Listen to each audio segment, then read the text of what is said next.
Oh, man, it's going to be a long night setting those waiver claims, getting those fab bids in. Welcome to the show, our first waiver wire episode of the season, and we've got some really exciting running backs, some big opportunities here.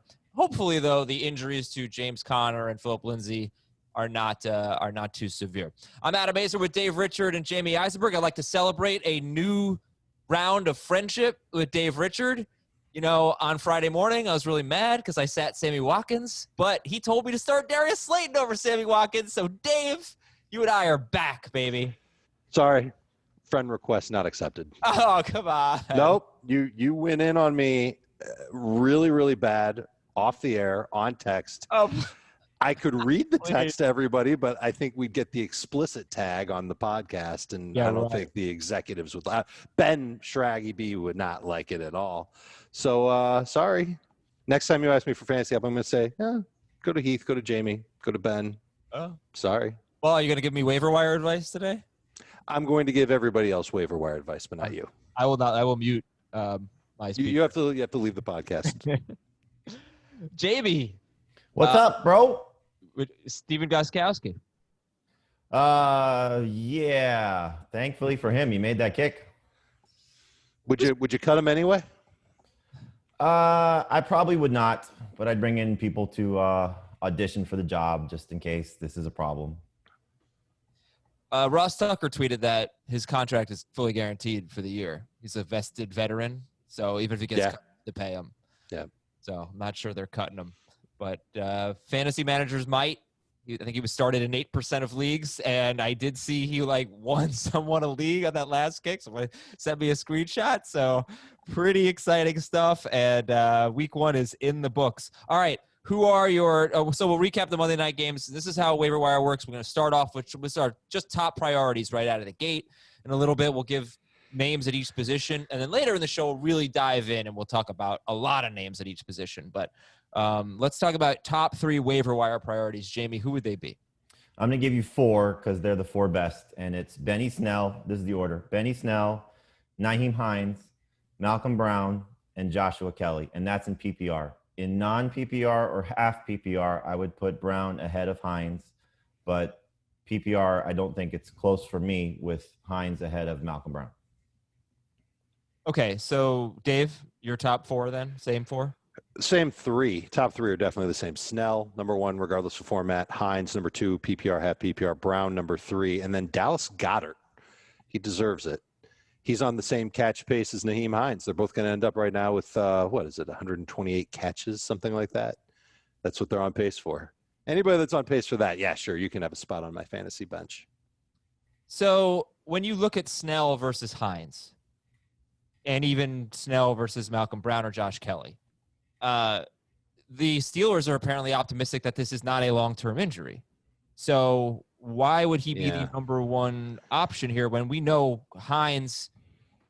We don't know what his role will be, but it seems like he's going to have a role rest of season. The way that I phrased it in writing the column is if you want to avoid the Steelers mess, you know that Hines is locked into his job. So I totally get it if you want to go Hines first. And on HQ on Monday, and looking at an early look at the waiver wire, Chris Towers and Heath Cummings both made the case that Malcolm Brown should be the top running back added because he has the lead job for the Rams right now, and you know he's going to get carries as opposed to Hines, who may not get more than 7 or 8 carries on a weekly basis. So I can get why you may want to flip the order totally around. So I think all 3 of these guys are certainly interesting.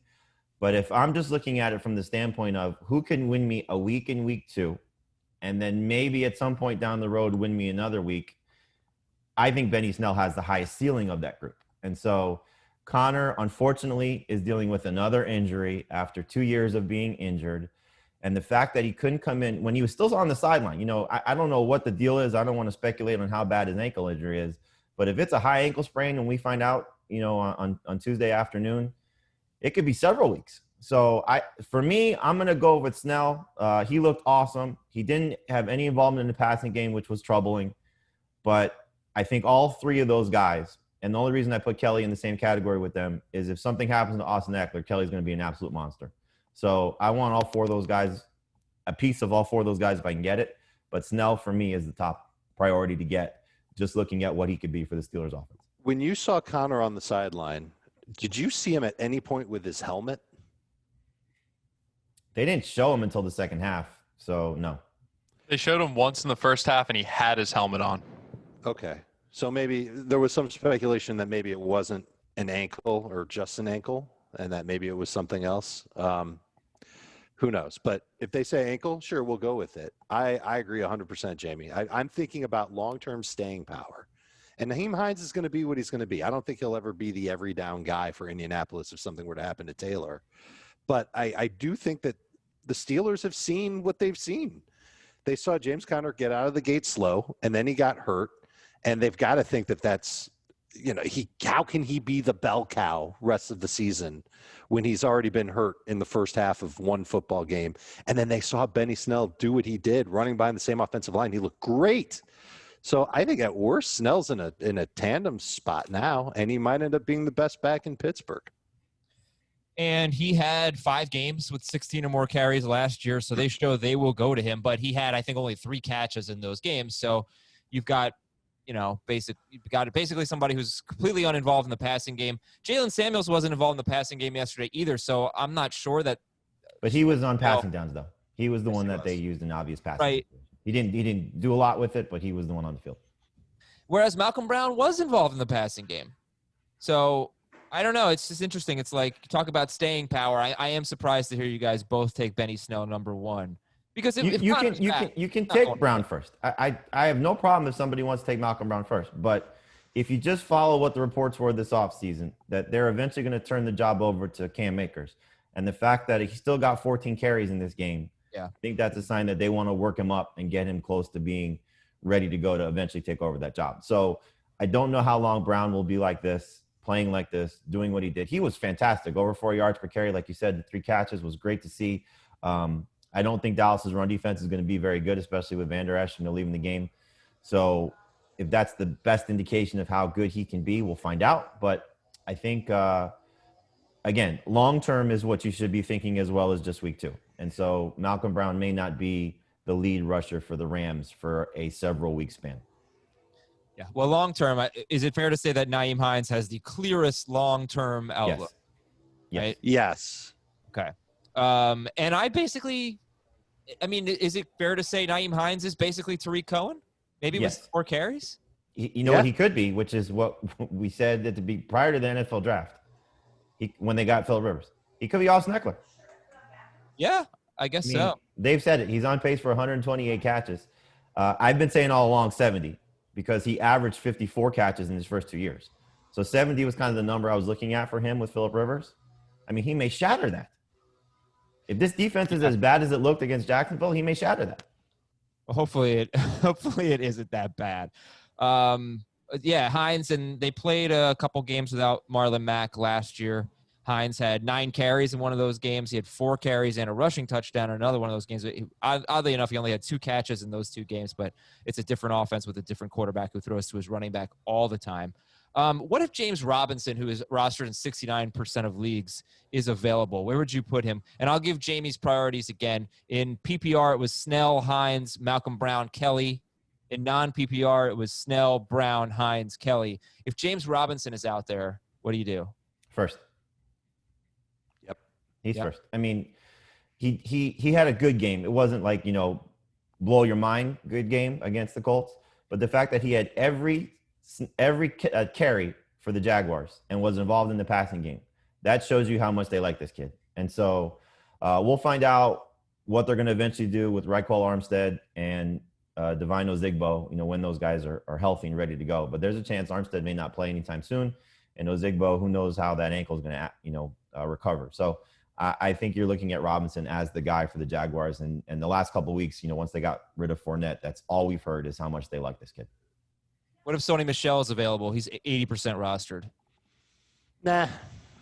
I would put him behind.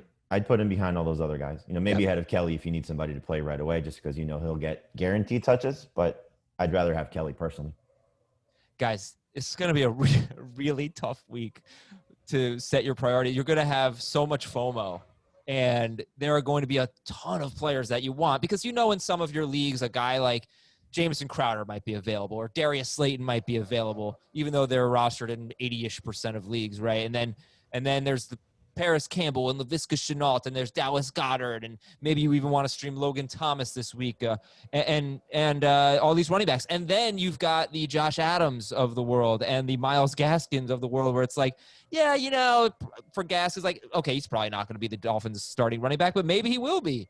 It's 3 solid games in a row for him dating back to last year, respectable games. So players that sort of need to be rostered just to see where it goes. I don't know. I mean, we get a few weeks every year where it's like the waiver wire is loaded. The waiver wire is loaded right now, isn't it? The waiver wire is loaded this week. Okay. The star quality at wide receiver is not there unless the guys that you mentioned are available around the 80% range. So the Anthony Millers, Chenaults, the Campbells of the world, they're not going to necessarily draw as much attention as the 4 running backs we talked about, Goddard, those kinds of players, because of what either they've shown you in the past or the ability that they have after what you saw in week 1. So that's the difference between those type of moves you could be making. But I do think you're going to see some scenarios week 2 and beyond where you're like, oh my God, I could have picked up Campbell or I could have picked up Shenault for basically nothing. Yeah. And I missed out on that because I didn't make a second waiver claim or a third waiver claim or a third fab, move to drop somebody who you may be hanging on to. And again, you don't want to overreact to week 1.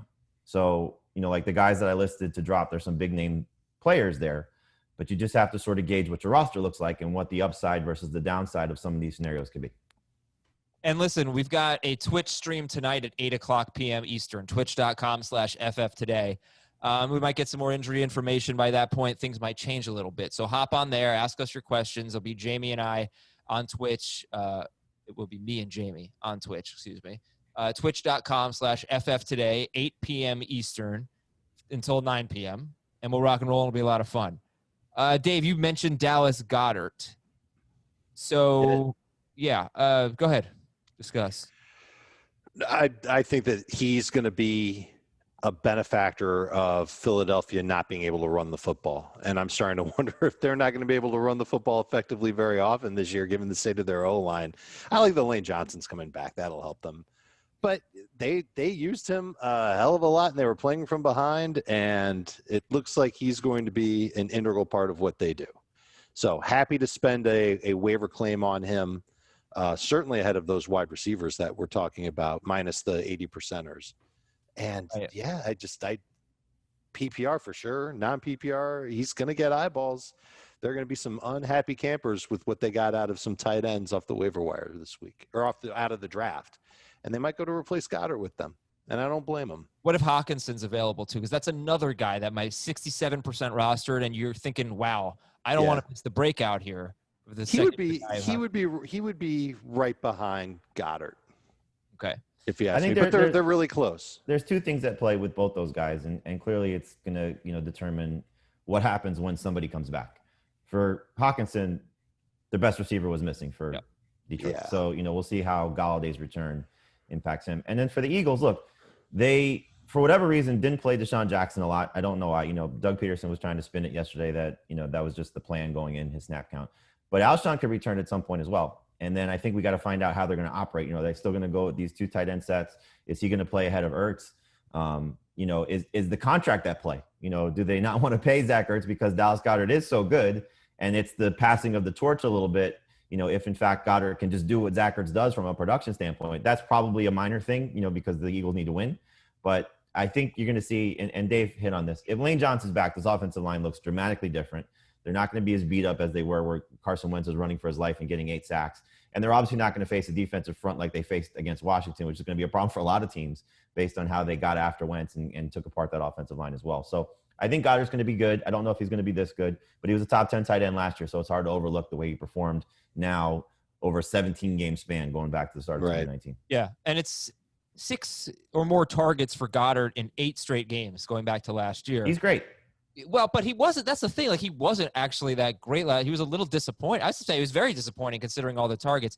And when he got like 8 to 10 targets, he was great. And he got 9 targets at Washington. We'll see. Carson Wentz continues to throw a ton. That's like 8 games in a row or something with 40 or more pass attempts. but maybe Miles Sanders coming back would change that. We shall see. Obviously, Goddard's going to be popular and with good reason. So let's talk about Fab, your free agent budget here. How much for whom?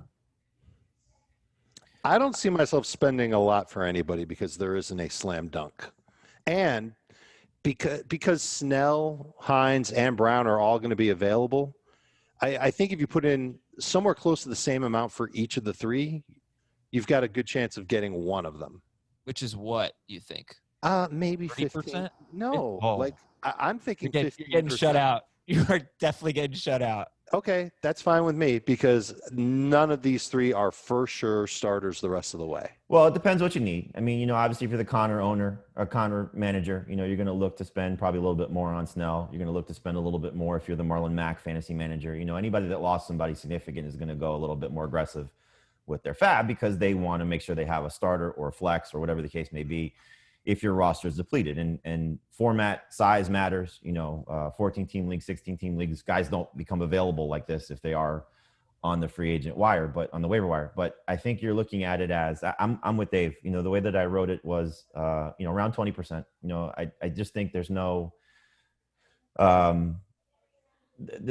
your roster really is going to determine it. I mean, that's just the way to look at it. We're going to be in a lot of leagues where somebody spends, 30, 40% just because they don't know how to use their fab budget the right way because they're doing it for the first time, or B, they just got decimated by injuries and, you want to sort of salvage your fantasy season before it goes south.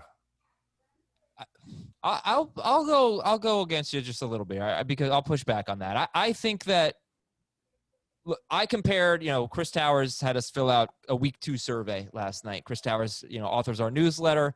You should sign up for that, cbssports.com/newsletters. It's free, goes right to your inbox. And one of the questions, is about waiver wire, obviously. And I compared Malcolm Brown to Jordan Howard last year. And this assumption that Cam Akers. Oh, yay. Well, you say that, but this assumption that Cam Akers is just going to take the job. But Cam Akers, he made a lot of men miss, and he was probably better than his numbers. But his overall numbers were much worse than Malcolm Brown's. They obviously trust Malcolm Brown. Darrell Henderson is an X factor here because I think, maybe he gets more carries, more work when he's further. Maybe, but he's clearly third. Absolutely. Not even close to second. But he could throw a wrench in the plans. But what I'm saying is we assumed Miles Sanders would take the job from Jordan Howard, and he never did, not until Howard got hurt. So that opportunity, you have to at least look at that as a possibility for Malcolm Brown. And if he's their goal line guy with the tendency they've shown to run the ball near the goal line, and if he's going to lead them in catches, I don't know if he will, but he did in week 1. It was 50%. That seems low to me. And I was thinking 30% for these guys, especially like if we just said that Tariq Cohen that Nahim Hines is Tariq Cohen and could have 70 catches. How are you not spending 30% of your budget on Nahim Hines and a PPR? The reason you're not spending 30% of your budget is you don't know if the next guy is going to come along in 2 weeks, and you don't want to be without some free agent money to spend. That's part of it. You have to balance your budget. I mean, it's like any sort of shopping that you do. But okay, I'm sorry to interrupt you. We had really good players in week 1. Like Terry McLaurin was out there in week 1. This is your opportunity to get someone for a full season. Yes, and this is the decisions you have to make. I'm trying to think of a guy week 1 last year that went off that we said spend big on and was disappointing. So there's probably a couple examples of those. Well, I'll tell you. So I think you just have to gauge it, and that's why I was kind of saying everybody's roster is different. If you just lost Mac and he was somebody that you're counting on as a flex option, or you just, now are down James Conner for maybe a couple weeks, or Phillip Lindsay for a couple weeks. You don't have Kenny Golladay, who knows for how long. Cortland Sutton, same thing. You're going to make some different moves. Dallas Goedert could be a starting tight end for, the rest of the season, as he was, again, finishing as a top 10 guy last year. So every scenario is different for every league. And a 14-team league and a 16-team league, they're going to spend more because these guys don't become available as often. So it's just different. I don't think you should just go blowing your free agent budget on a guy in Malcolm Brown who could be replaced by Cam Akers, or Benny Snell may, not have a starting job next week because James Conner is healthy, and we know what Pittsburgh's track record is when they go with one running back. So there's lots of things at play here. Yes, Heinz may be this guy all season long as the Tariq Cohen, James White type of player. And if Jonathan Taylor goes down, he could be even better. So, there's a lot of things at play here. So it's not a bad idea to get these guys. It's not a bad idea if you have such an affinity for them to spend as much as you think you need to spend. But 2 weeks from now, Darrell Williams may be dropped in a lot of leagues, and he could be the starter for the Chiefs if Clyde Edwards-Helaire goes down, and you don't have enough free agent budget to go get that type of guy. And there's 28 other examples of that around the NFL that could happen. So really, I think we've laid out the case for everybody, Adam, where if you have just, you've totally bought into Brown or Snell or Heinz, and you know your league, if you don't think 15 or 20% is enough, then go for it, man. It's your fab, and these guys will be yours for the rest of the season. But Heinz particularly, what happens if Phillip Rivers goes down, and he's 38 years old, and he played like crap? Game. I don't know. I'm not playing that game. But I mean, okay, but that's the thing. Okay, that's the thing. We don't have a guy at running back this week that we can say nothing's stopping him. True. Okay. Like James Robinson is that guy. Like nothing's stopping James Robinson from being the lead guy. How much fab on James Robinson? He's 30%. A 30% guy. Yeah. Okay. Right. If you were to say right now, like if we get news by the middle of the day, James Conner tore a ligament in his ankle and was out for 6 weeks. Oh yeah. Benny Snell's a 60% guy at minimum. Mm-hmm. At minimum, so there's different things at play here. Yeah. If the Rams, if Sean McVay said Malcolm Brown impressed me so much, this is our guy for the rest of the season, then he becomes a 30% guy. Okay, so you want to take a trip down memory lane? I'm looking at our waiver wire show from last year. Okay. All right. This should be fun. Go ahead. So the thing is, a lot of the guys that we had as top priorities were rostered in like 70 to 77% of leagues. TJ Hockenson had that huge game. That was a waste of fab money. Tyrell Williams, he was 77% rostered, but he gave you some good weeks before his injury. Austin Hooper was 76% rostered. Mark Andrews was 73% rostered. So those were like the high-end guys. A little bit deeper, let's see. Josh Allen, 58%. Matthew Stafford, 45%. At running back, Giovanni Bernard was our top priority because Joe Mixon got hurt in week 1 and didn't miss any games. Chris Thompson, waste of money. Ronald Jones, waste of money. Bad running backs. Carlos Hyde, well, that was a good one. Carlos Hyde, 58% at that point. Malcolm Brown, Raheem Mostert. I don't know. Oh, Malcolm Brown last year too, huh? Raheem Mostert was too early on that one. Alexander Madison, Ito Smith, Mike Davis, etc. Yeah. So it sounds like a bunch of crap in Raheem Mostert at running back. And Carlos Hyde. You got to give Hyde credit. Mostert was crap because he didn't do anything. He didn't do anything for 10 more weeks. John Brown, Jamison Crowder, Marquise Brown, DK Metcalf, Terry McLaurin. Pretty good players there. We've barely talked about receivers to pick up. And I am getting Parris Campbell. Well, I'm not have him in every league, but if I don't, I'm going to get Parris Campbell. Trey Bien. All right, we'll get to our favorites. Let's go through just a few news and notes. Well, actually, a lot of news and notes. Michael Thomas is going to try to play through a high ankle sprain, guys. What are your thoughts there? He plays, you start him. Yep. We talked about this on yesterday's show, me and Strager and Towers, the bye week replacements. We're talking about who we'd trade him for. He's no worse, we thought, than like wide receiver 3. Maybe you get Devontae Adams for him if you could. You maybe get Julio. How about you guys? That's it, though. Tyreek, maybe. I think now's the time to try and see how the Michael Thomas fantasy manager feels about him. Right. Uh-oh, he's damaged goods. Why don't you give him to me, and I'll give you Stephon Diggs and someone else. In my guillotine league, the manager, and it's all fantasy owners. I won't name names to embarrass anybody, but the fantasy manager with Michael Thomas got chopped. Oh no. Would you rather have Jonathan Taylor or Michael Thomas rest of season? Thomas. Taylor. The thing is, like, Taylor's probably going to catch some passes, right? Taylor back at 3 catches before he got hurt. It's the Phillip Rivers effect, baby. Don't get cute. Michael Thomas is better than Jonathan Taylor. He is. Taylor. If we were redrafting today, a healthy Thomas would go ahead of Taylor. Michael Thomas. But if we know that Thomas is banged up, we know it, and he didn't have a great game. Yeah, well, give me a Heath side for that one, please. Give me a Heath side for that one, please. Damn, I didn't have it queued up, Jamie. I'm sorry. What did you say? Give you a what? Heath sigh. Oh. That one is so weird. Who makes this noise? So weird. Jonathan Taylor, 9 carries, 22 yards. Shouldn't be overlooked, but he did have 6 catches for 67 yards. Okay. Phillip Lindsay, mild turf toe. Horrible schedule coming up for Melvin Gordon. Probably something we should talk about tomorrow.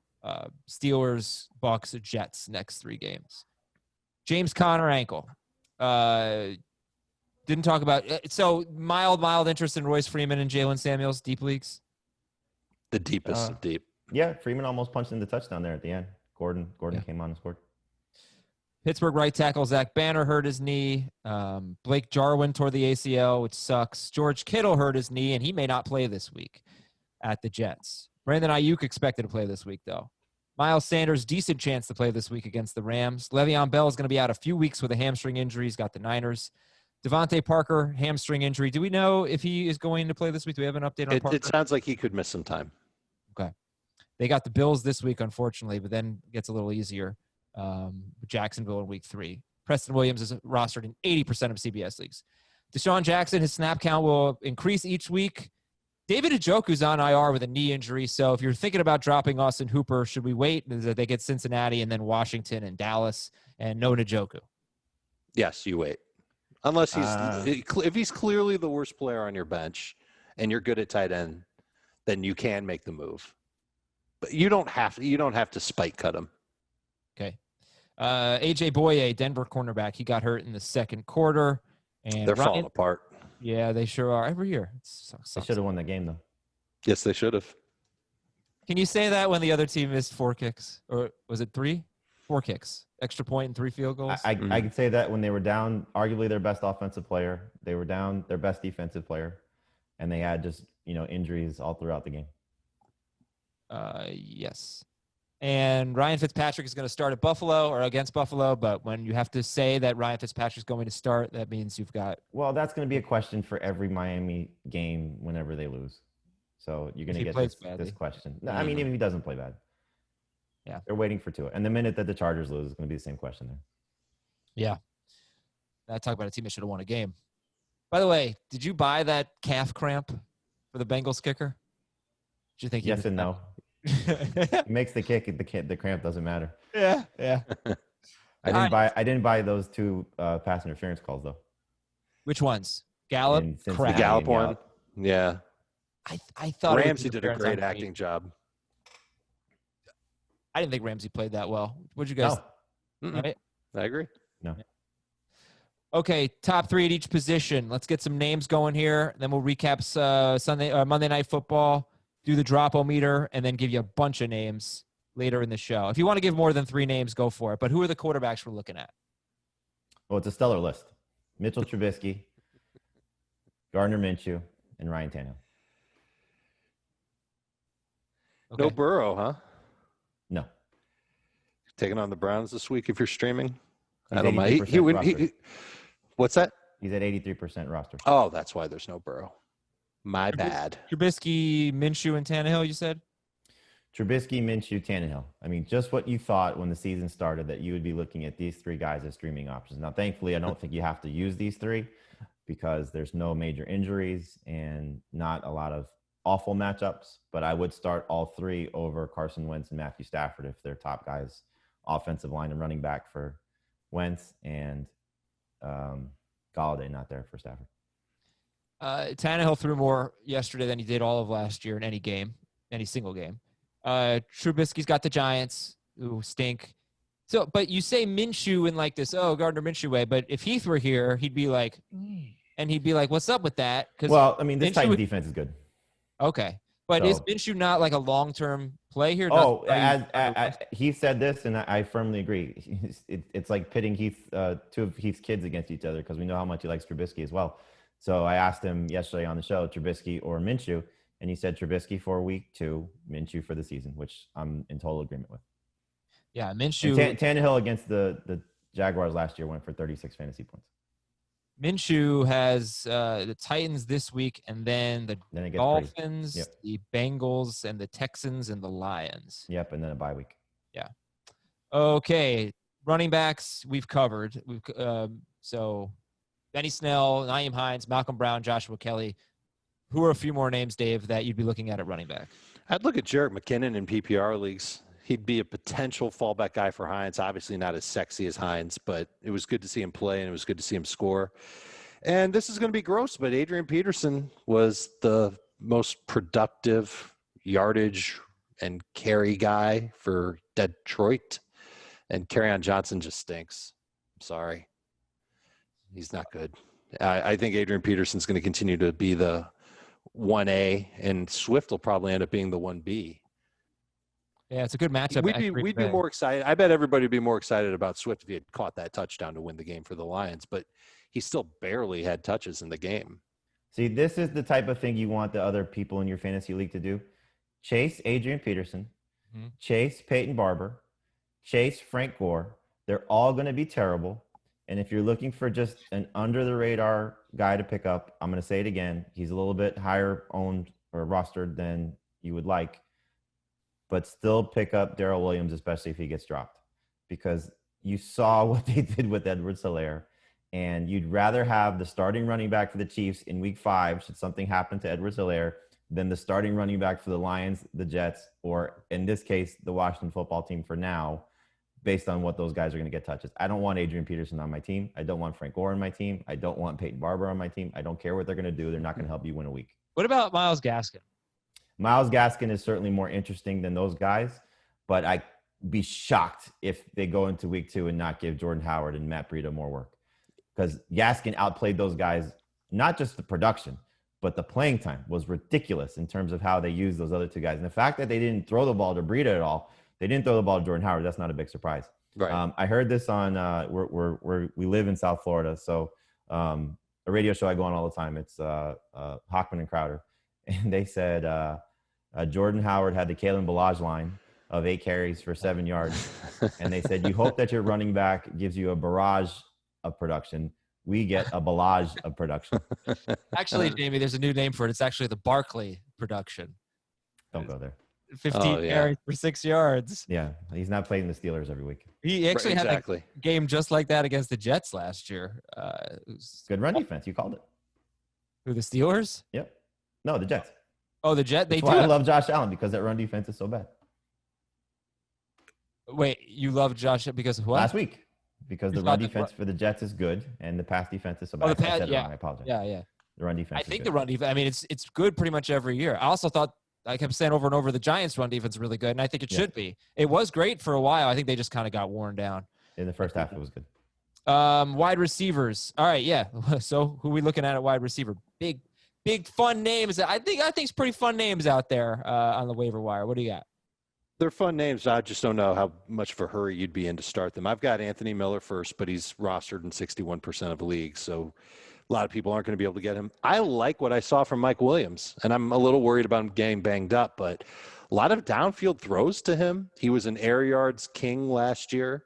He had over 1,000 yards barely last year, and it seemed like he was the only target that Tyrod could hit on those sideline throws with some consistency, not a lot of great consistency. He would be second for me. Robbie Anderson would be third. Parris Campbell and PPR would be fourth. And then there's other names after that.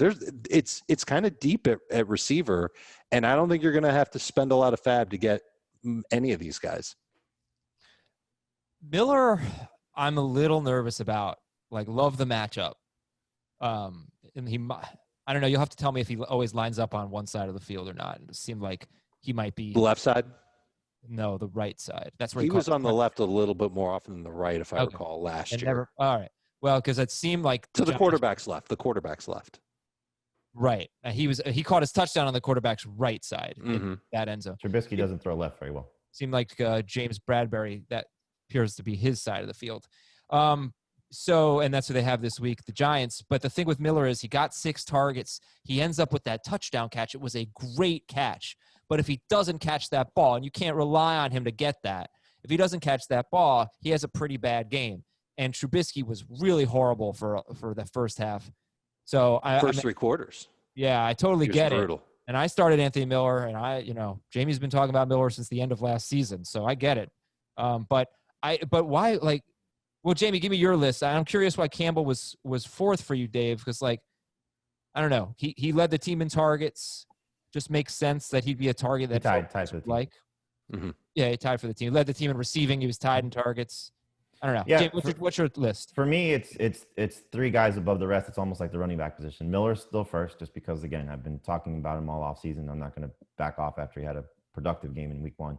Laviska Shenault would be second. The fact that he did this with the Jaguars aren't going to throw 20 times every week. And the fact that they gave him the 2 carries, that he scored the touchdown, I think he's just going to continue to get much, much better. So I love what I saw from him in that game. And I think, again, you're going to see them throwing all over the place and chasing points, and they're going to try to put the ball in his hands as much as possible. And then Campbell would be third. You just look at what he was able to do in this game. The concern is going to be health with him, because we know he battled a ton of injuries last year. But, you see the top 2 guys in this passing game from the receiver standpoint, T.Y. Hilton and Parris Campbell. And I think Rivers is just, get the ball out quick. Campbell's going to be around the line of scrimmage. He's going to make people miss. This was a great first game for him, for those 2 guys together. So those 3 for me are above the rest by far. Okay, fair enough. So it's the same 3, except Dave put Robbie Anderson in there as his number. And Mike Williams. I didn't have Laviska. I'm sorry. My bad. Yeah. You have Mike Williams. We differ a little bit on this, but that's okay. It just depends on how you feel about these guys. And the tight ends. It's Goddard's easy. Logan Thomas would be second for me. And then the third guy would be Chris Herndon. I know he didn't have a big game, but the fact that he had 6 catches, that he was second on the team in targets, they moved him all over the place. They have nothing else in this passing game. They're going to be throwing all game because of how bad this run game is going to be. So it's going to be an awful, awful matchup again in week 2 against Buffalo. But you just have to look long-term with him. And eventually he's going to end up putting up some really, really nice numbers. So buy into what his role was and how much they used him and how much they're going to continue to use him, because Perryman stinks. Mims stinks. Chris Hogan definitely stinks. And it's really right now, it's Crowder and Herndon as the only 2 guys you should trust for the Jets, if you want to trust any of the Jets. I wrestle with Herndon and Thomas as far as who's second on my tight end list, because I agree. I think that they're down to nubs now on offense, and Herndon's target share should be good. I don't like that he really didn't get a lot of his yards until the end of the game, though. Like, why couldn't he have been a little bit more involved before then? It's just a little frustrating to me. But I do think he's got more upside overall than Logan Thomas. I'm settling on it right now. I'm taking Herndon over Thomas. I would agree with you if you're looking long-term. If you're looking week 2, Thomas is better than Herndon. Thomas gets the Cardinals. Herndon gets the 49ers. That's why. DST. And by the way, Hockenson would be number 1 or number 2 if he were available? 2 for me. I would say 1 for me, just based on, there's more upside long-term for Hockenson than there is for Goddard. All right, best DSTs to get this week? You got the Cardinals. They should do well at home against Washington. The Titans against Jacksonville. They suffocated the Broncos after the first quarter. The Packers get Detroit, especially if Galladay is not there. So those pass rushers will pin their ears back in their first home game against the Lions. Where's your love for the Cleveland Browns? I think Burrow's good. Thursday. I think Burrow's pretty good, and I think that Browns defense is not good. Outside of their Myles Garrett, really. Well, okay. But we'll see what their defensive backs look like, because they were missing 2 They were missing 2 guys, right. And I think 1 got hurt. So I think by the end of the day, they were missing 3. We'll see. But. Yeah, their linebackers are a major liability, though, right now. Okay.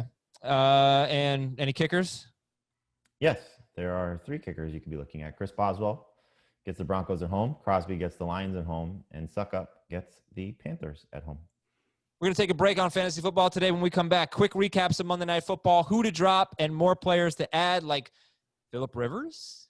Going to throw a lot, maybe, against the Vikings. I'm Ron Burgundy. We'll be right back. Pittsburgh 26, Giants 16. Dave, major takeaways from this game? Major takeaways that James Conner, we already talked about him. I'm not going to get into it again. So let's just go to the next good thing about the Steelers. Passing game. Yeah. 2 touchdowns. It's Roethlisberger. Roethlisberger was rusty early on, and then he really started humming toward the end of the first half. And just the synergy with Juju, it's like they played together for 16 games last year. It was incredible. And a lot of target share for Juju and for Deontay Johnson, and a little bit more for James Washington. Not so much for Ebron and Claypool. Claypool did have a great catch down the sideline, and he'll be a problem eventually, man. He's just huge. But Ben Roethlisberger started to kick it into high gear. He's got great weapons around him. Juju had a monster game. Hard not to be impressed with what you got from Roethlisberger. Okay. Interesting game for Deontay Johnson. some bad plays in there, a fumble, Sure. but also 10 targets. So that's encouraging. And Jamie, any concerns about Saquon Barkley? No. I mean, the fact that they used him as much in the pass game, remember that was a concern because of how much Daniel Jones ran last year. They had him split out when they were trying to come back in the second half, so they, were using him in a variety of ways. So yeah, none. This is as bad a matchup as he's going to deal with all season long. And the Steelers are going to be a problem for a lot of teams in terms of their running backs. So good luck, Melvin Gordon, this week. And would you drop Evan Ingram for Dallas Goedert or TJ Hockenson? No, again, tough matchup. Ingram will bounce back. I thought he would struggle against the Steelers. He had a bad drop. Should have had a potential touchdown as well. So we'll see how he improves this week. But this was just hey, congratulations, Giants. You're facing the best defense in football, even though you're home in week 1. It was going to be a bad night all the way around. By the way, Darris Slaton now has 10 touchdowns in 15 career games. 5 of the 10 are from 30-plus yards out. Trivia. Who holds the NFL record for all-time touchdowns of 30-plus yards? Receiving yards. Receiving? Randy Moss. He's close. Jamie, you got a guess? What's the question? Career amount of touchdowns caught of 30-plus yards. Who has the most? Is it Victor Cruz? Yes, it is Victor Cruz. No, it's not. Amazing. No, it's Jerry Rice. Oh. I was just thinking Giants, that same thing. No, Cruz had a lot of them, but that's. I thought you were being funny. No. Dave was being funny. Tennessee 16, Denver 14. Jamie, major takeaway from this game? Corey Davis looked good. Give him credit. I mean, he stepped up and played well with A.J. Brown struggling. I wonder whatever mystery injury that A.J. Brown was dealing with coming into the end of camp and the beginning part of this week, if that carried over, because he had a bad drop in the fourth quarter and what should have been a game-winning touchdown. But Derrick Henry did not look good. And, we'll find out. Taylor Lewan left the game with a knee injury. We'll see what the extent of that is. But, first game without Jack Conklin, so if this offensive line is going to be a problem for Henry, there were just no holes open for him. A couple times where he bounced to the outside, he looked good. And I did like the fact that I think he had 2 catches. I don't know how many times they 3 catches, 3 targets. 3 catches. That tied his most in a game from that's certainly encouraging that they tried to get him involved in that capacity. But if he's going to get 30 carries a game, he's going to break down. I mean, you just can't work him like this over and over and over again. Yeah. Not good. If you were drafting again today, who goes first? Noah Fant or Darris Slaton? Fant. With knowing what we know from week 1, I'll say Slaton. But Fant was impressive, and he's so talented. He was incredible. The one thing about Slaton, and this is by far a minor knock, but it's once again he did it without one of the 3 receivers there. It's just amazing how he just continues to happen. And I mean, it's going to continue. He's going to. Yeah, I'm done. I'm done with that being a knock against. I totally agree. Too good at this point. But it's just funny that Golden State's inactive, and again he has another big game. I just hope that that's the start of, he could be their best guy, because he should be their best guy. He has the highest ceiling of that group. Okay, let's do the drop-o. Hold on. Yeah. Fant was exciting, but we should also make note that Jonnu Smith had a good game. He should have had even a little bit better of a game, but hopefully you're happy with what you got out of him in week 1. He finishes a top 10 tight end. Who would you rather have rest of the season, Fant or Jonnu? Fant, based on this. And this is where this and Benny Snell are just 2 of many examples from the weekend where I wish we had preseason football. Because if we had seen Fant look like this on the field, he was playing so freely. You could tell that he wasn't thinking as much. You could tell that he was a second-year tight end breaking out. And now getting this type of work without Cortland Sutton is amazing. I hope it continues when Sutton comes back. But he looked great. Yeah, and Hamler too. I wish Judy had caught a few more of his passes. He had a couple drops that were ugly. Still look good, though. I made such a mistake in a league. We should maybe talk about this tomorrow because it's a bit of a strategy thing. I dropped Noah Fant before the season started for Duke Johnson because I had Mark Andrews. And you know how much I love Noah Fant, but I'm sitting there like, I can't roster 2 tight ends with Mark Andrews. Let's get some running back depth. And it's just an interesting decision that you have to make. Like, running backs, you have to roster inferior players because, you need depth. And what if there's an injury and this guy could catch 4 passes, that kind of crap. I'm so mad at myself because I totally love Noah Fant. But with Hockenson, with Fant, you're looking at it. Maybe these are your 2 breakout tight ends. It happens every year now. both of them were missing their best receiver, Cortland Sutton and Kenny Golladay. So we'll see if it carries over into week 2. I had a lucky roster move last night. I dropped Golden Tate for Benny Snell before the game. Yeah. Well done. You know, it's funny. I was looking at it because my receivers in that league are bad, and I was like, the guy I went to look for was James Washington and Chase Claypool. And I'm like, oh, Benny Snell's there. What happens if James Conner gets hurt? Let me just make the move. I'm thinking to myself, God, that's just such dumb luck. But that's fantasy sometimes. That's why I roster these backup running backs. That's why I roster Duke Johnson, because David Johnson gets hurt all the time. You know, just sometimes you get the break. Sometimes Duke Johnson gets hurt. All right, drop-o-meter. So I've got a bunch of names, but maybe we should just talk about, like, okay, Justin Jefferson is an easy drop, 59% rostered. Hunter Renfrow is like 60% roster or something. You can drop him. There's some easy calls. What about, like, all of the rookie receivers? Henry Ruggs is 93% rostered. Laviska Shenault's on your ad list. I get that. But Ruggs, Judy, and no. Judy, Definitely no. Not for Nyheim Hines or Malcolm Brown. I mean, I guess if you're in a 10-team league and those are the end of your bench guys, Ruggs was on his way to a monster game before he got hurt. So that's just something to keep an eye on. If he's hurt, then it's easy to drop him. But, you know, I think you look at what they were trying to do with him and what his upside could be. Like, that's a guy that has star potential based on where he was drafted. If he scores a touchdown, you know, he got tackled at the 1. You know, if he scores a touchdown, then his stat line looks a lot better. So, no, don't drop Henry Ruggs. Okay. I want to see what his snap count was. He played 67% of the snaps, so definitely the injury. Yeah, he came back after getting hurt, which is a good sign. Mm-hmm. All right, but I wouldn't be surprised if he's out week 2. Like, so if you need a procedural move, then I get it. But I don't know when these rookie wide receivers are going to become must-start guys. You know, so that's why I was asking. Because you think about, like, this time last year, what we know now about, say, DK Metcalf. Was he more valuable than what we expect Nahim Hines to be? You know, does this comparison make sense? No, Hines is more valuable, but there's still the unknown of what they're going to do with each player in their respective spots. You kind of have an idea of what Hines is going to be after what you saw in week 1. But I mean, Ruggs could just be scratching the surface. You know, I tried to make this point yesterday. I'll make it again here. Dave said, no preseason. For these rookies, this was their first taste of NFL action, first taste of game speed at this level, first taste of, you know, playing on this stage. And so for guys like Edwards-Helaire and Jonathan Taylor, once he was pressed into action, and, you know, some of Joe Burrow in what, like, imagine what was going through Joe Burrow's head. He's never taken an NFL snap before, and he's down. He leads them on a game-winning drive. He should have had a touchdown to A.J. Green, and then his kicker goes and misses the kick. Like that could have been the dream scenario, and he was doing it all with never stepping on an NFL field before in any capacity.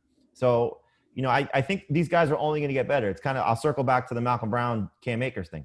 If Cam Akers is getting 14 carries in his first start without ever touching the field in an NFL game, they're only going to continue to work him up.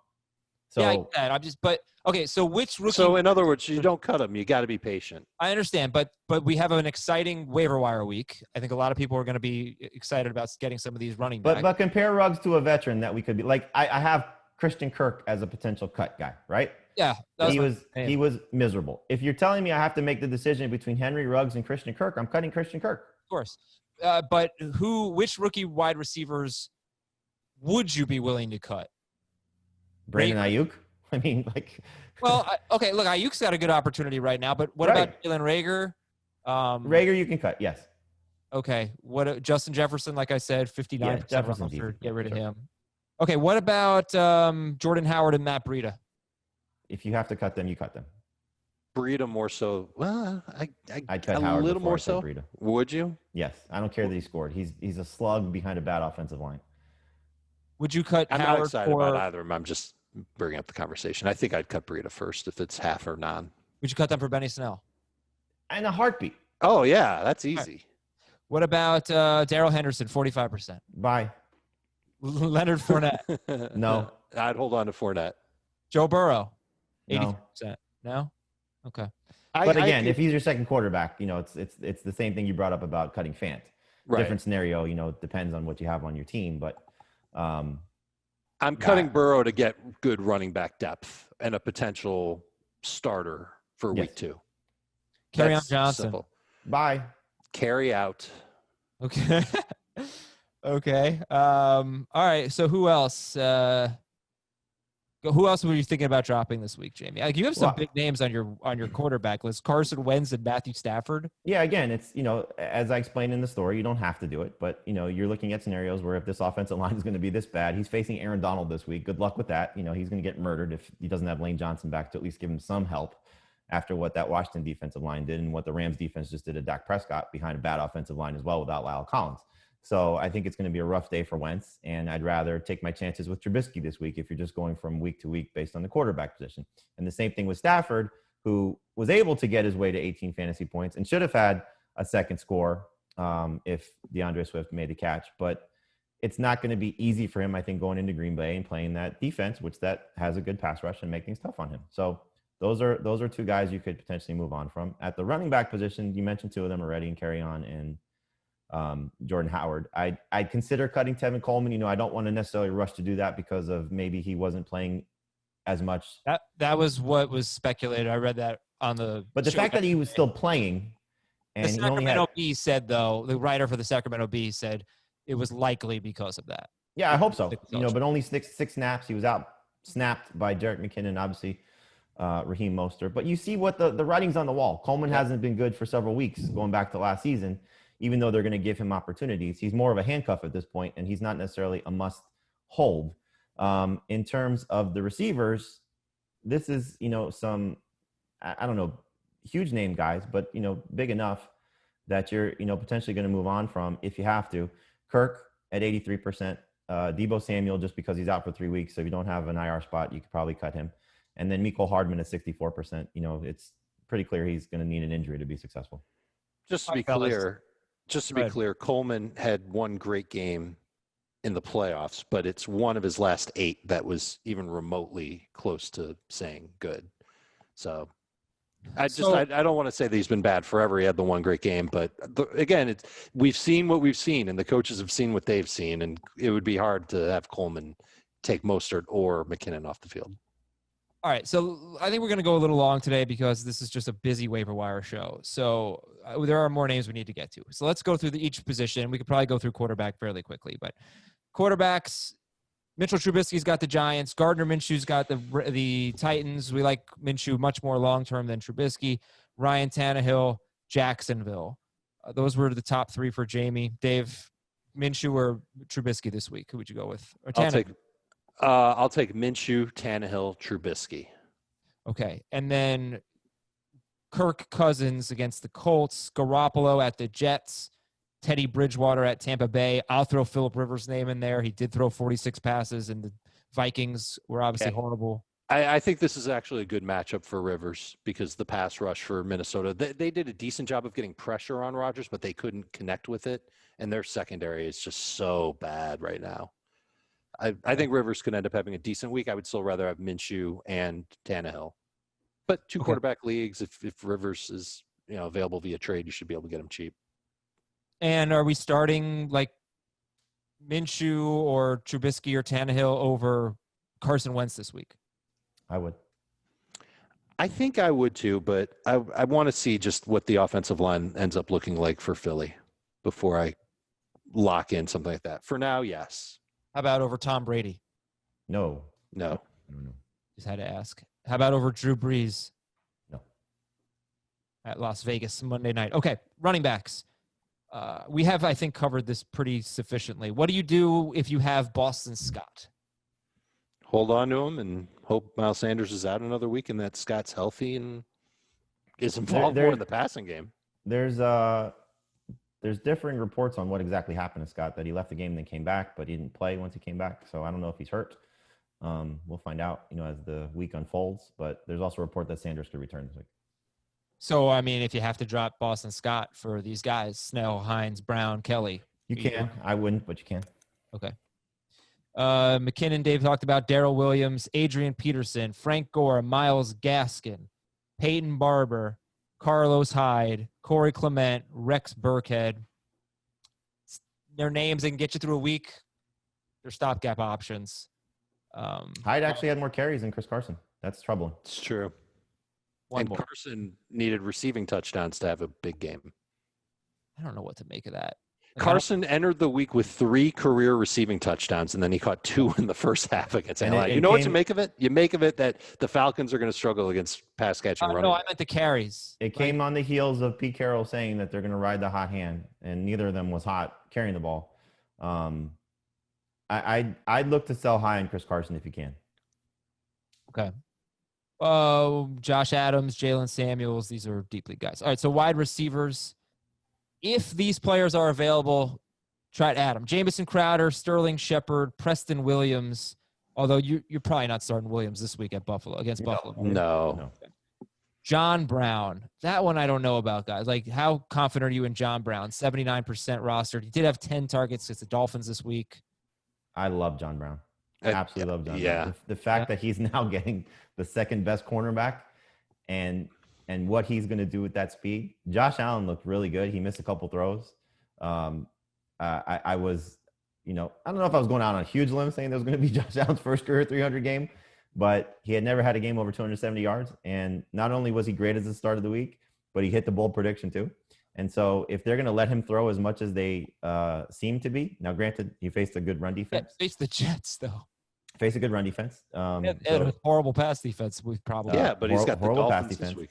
But he is, if you were looking for a very, very, very deep dark horse MVP candidate, Josh Allen, because they could win the AFC East and they could have the Patriots' path to getting to the playoffs with a first round bye. I don't think it's going to happen, but it's there. So he made so many bad. He missed Dawson Knox on a wide open touchdown. Fumbles. I mean, but there's a lot to like about this team, and there's a lot to like about his setup. So you're winning the division. I'm loving the Bills. Kudos to Ben Gretsch, because if this is Stephon Diggs every week, he's going to shatter his ADP. But this is more of a Wednesday show thing. Like, we'll have to talk about it. But is now the time to sell high on every Buffalo Bill, on 3 Bills, on Allen, Diggs, and John Brown? We'll talk about it tomorrow. No one's going to give you anything for John Brown. Sure, but you might for Diggs and definitely and maybe for Allen. Sure, like the fantasy managers that have Breeze and Brady, they might be interested. Not to say Allen can't be great, but you might be able to turn him into like a slightly. The fact that he ran, sure, that was good. The fact that he ran, that's the cherry on top. Because if he's going to throw like this with this amount of volume and still run, the design runs were there. He's going to be a top 5 fantasy quarterback. This keeps up. Was this his best game of the year? It might be, but he gets the Jets again. Okay. Yeah, he Point does taken. in like 6 weeks.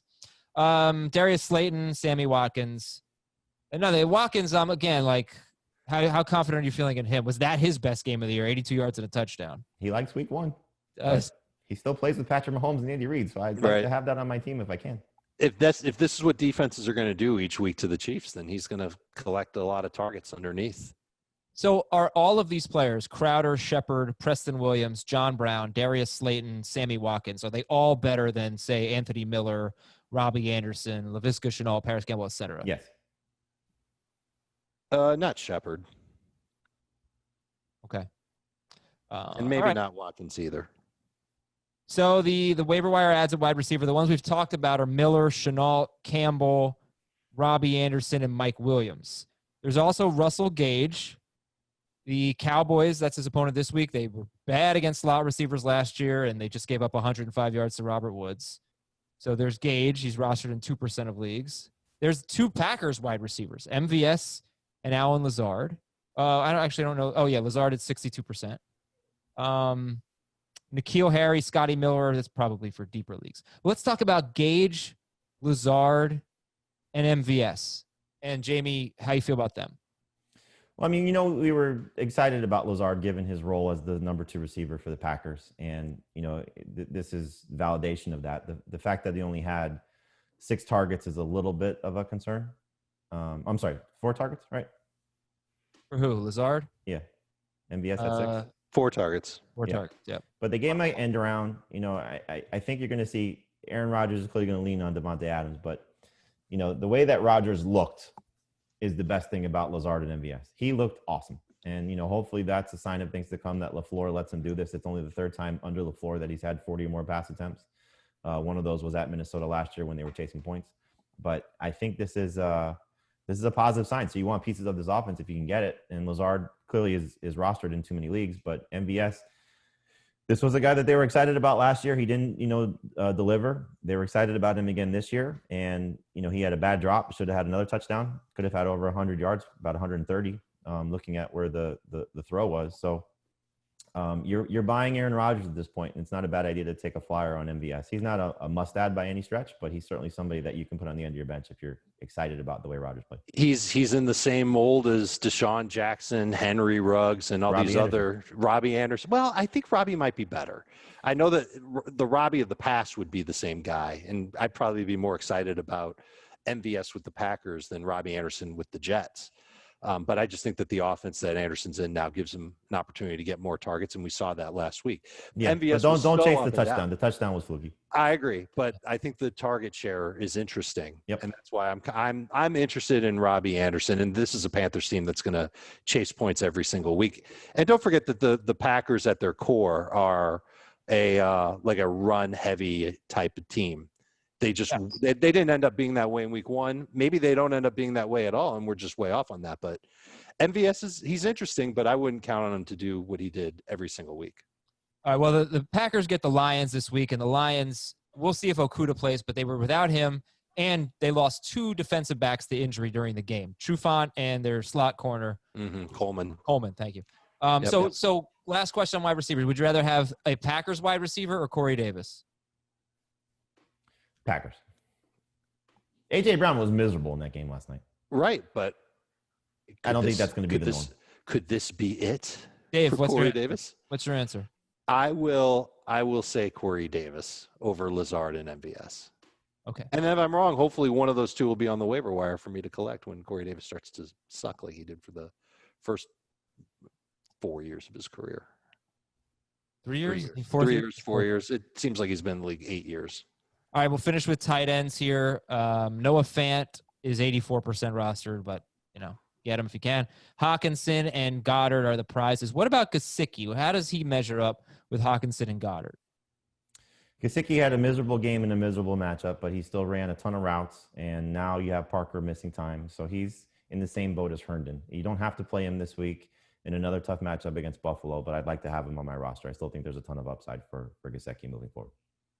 Okay, so then you'll get Hockenson, you'll get Goddard, Logan Thomas for this week, Chris Herndon, not necessarily for this week, Mike Gesicki, not necessarily for this week. Do you have any interest in Jimmy Graham against the Giants, Greg Olsen against the Patriots, O.J. Howard against Carolina, Jordan Akins against Baltimore? Graham is interesting. They've been raving about him this offseason in Chicago, and the fact that he should have had 2 touchdowns, that he was, right there in terms of targets he was second on the team in targets behind Robinson, ahead of Anthony Miller.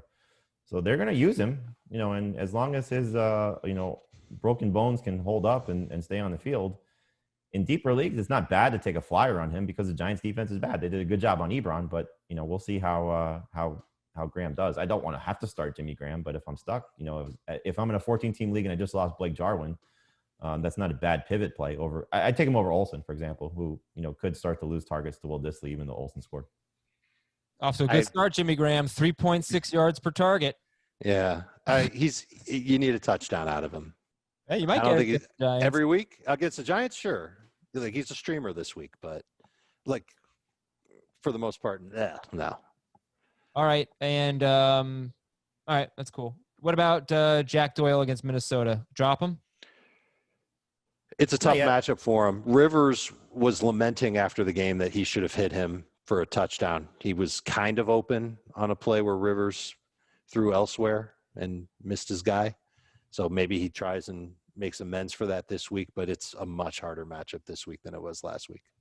And I'll say in mega deep leagues or maybe tight end premium leagues, Dalton Schultz figures to replace Jarwin. He got 4 maybe. targets. I don't know if he's going to end up getting the same type of volume that we thought Jarwin would get. Not going to do that, but I'm just saying, maybe opportunities there. 70% I wouldn't be surprised. of it. I wouldn't be surprised if they bring in some guys, maybe Delaney Walker, for example.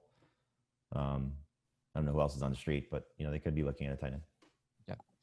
DSTs, Titans, Packers, Cardinals, kickers, Boswell, Crosby, suck up. That's it for this Marathon Waiver Wire show. Hope it was helpful. Twitch, 8 p.m. tonight. We'll see you there. For Dave and Jamie, I'm Adam. Thanks for listening, everybody. Talk to you tonight on Twitch and tomorrow on the podcast.